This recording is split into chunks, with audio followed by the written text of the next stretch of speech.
हमने अपने आखिरी शो में आपको यूपी विधानसभा चुनाव की 69 साल की कहानी में 5वीं विधानसभा तक की यात्रा से आप सभी को रूबरू करा दिया था। अब आज हम आपको बताएंगे 5वीं विधानसभा के बाद कौन कौन सी ऐसी घटना हुई उत्तर प्रदेश में जिसको आप सुनकर अनभिज्ञता महसूस करेंगे। नमस्कार, यह है सी टाइम्स नेटवर्क और आप देख रहे हैं द पत्रकार बाबू। मैं आपके साथ हिमांक और कैमरे के पीछे हैं मेरे साथी इमामी। जैसा कि हमने आपको बताया था कि 5वीं विधानसभा के दौरान अस्थिरता का दौर शुरू हुआ था। यह अस्थिरता का दौर 6वीं विधानसभा के दौरान भी लागू रहा। इस विधानसभा के दौरान सूबे में अस्थिरता ऐसी चली कि बार बार राष्ट्रपति शासन लगाना पड़ा। 1974 के चुनाव में कांग्रेस 215 सीटों के साथ सबसे बड़ी पार्टी बनकर उभरी उत्तर प्रदेश में। इसी दौरान राजनारायण की सोशलिस्ट पार्टी और चरण सिंह की भारतीय क्रांति दल ने विलय करके 1974 में भारतीय लोक दल यानी बीएलडी की स्थापना करी।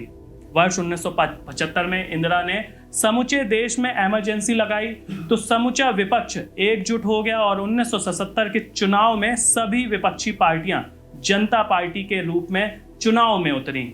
नतीजन ये हुआ कि इंदिरा की तानाशाही और आपातकाल की जातियों एवं निष्ठुरता के विरुद्ध उमड़े जन विक्षोभ में केंद्र और राज्य दोनों जगह से कांग्रेस का पत्ता साफ हो गया था।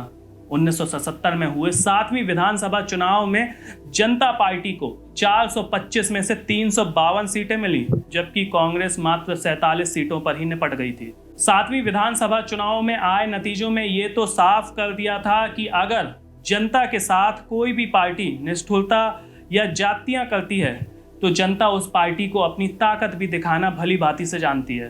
प्रदेश की सर्वोच्च सीट पर पहली बार पिछड़ी जाति यानी ओबीसी वर्ग का व्यक्ति यानी राम नरेश यादव मुख्यमंत्री बनते हैं।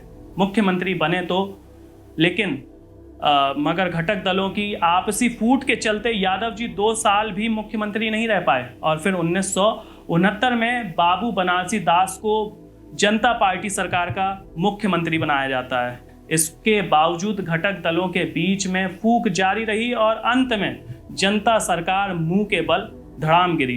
प्रदेश में फिर से राष्ट्रपति शासन लग जाता है। अब 1980 में 8वीं विधानसभा के चुनाव होते हैं यूपी में। इस चुनाव में कांग्रेस अपनी धमाकेदार वापसी करती है। 425 में से 309 सीटों पर कांग्रेस अपना परचम लहराती उत्तर प्रदेश में, जबकि बिखर चुका विपक्ष 125 तक के आंकड़ों को छूने में असमर्थ रहा। काफी विपक्षी पार्टियां तो ऐसी थीं जो अपना खाता भी नहीं खोल सकी। यही ट्रेंड अगले चुनाव में भी जारी रहा और 1984 में हुए 9वीं विधानसभा चुनाव में कांग्रेस ने 269 सीटों के साथ स्पष्ट बहुमत हासिल किया। 10वीं, 11वीं और 12वीं विधानसभाओं के समय नई राजनीतिक शक्तियों का उदय हुआ और सवर्णों का पत्ता साफ हुआ। 10वीं, 11वीं और 12वीं विधानसभाओं के समय कोई भी सरकारें अपना कार्यकाल पूरा नहीं कर पाई। यहाँ भाजपा ने बाबरी मस्जिद की जगह अयोध्या में राम मंदिर निर्माण को मुद्दा बनाकर उत्तर प्रदेश में हिंदुत्व की राजनीति शुरू कर दी। वहीं समाजवादी दलों ने पिछड़ों को सरकारी नौकरियां और शिक्षा में 27% आरक्षण दिलाकर सामाजिक न्याय की राजनीति को नया प्रारूप दिया। तो आज हमने आपको बताया उत्तर प्रदेश विधानसभा चुनाव की 69 साल की कहानी में 5वीं विधानसभा से लेकर कि 12वीं विधानसभा तक के बारे में और 10वीं, 11वीं और 12वीं विधानसभा के दौरान लगातार जो अस्थिरता का दौर था वो भी बताया। और तो और कई दल ऐसे थे जो अपना कार्यकाल भी पूरा नहीं कर पाए। फिलहाल आज के हमारे शो में इतना ही। अब हमारी और आपकी मुलाकात फिर से होगी जब हम आपको अपने नेक्स्ट एपिसोड में 13वीं विधानसभा से लेकर के 17वीं विधानसभा तक के बारे में बताएंगे, क्योंकि 18वीं विधानसभा शुरू होने वाली है और उसके चुनाव बहुत ही जल्द आने वाले 2 से 3 महीने के अंदर हो जाएंगे। तब तक के लिए आप स्वस्थ रहें, सुरक्षित रहें और जुड़े रहें सी टाइम्स नेटवर्क के साथ।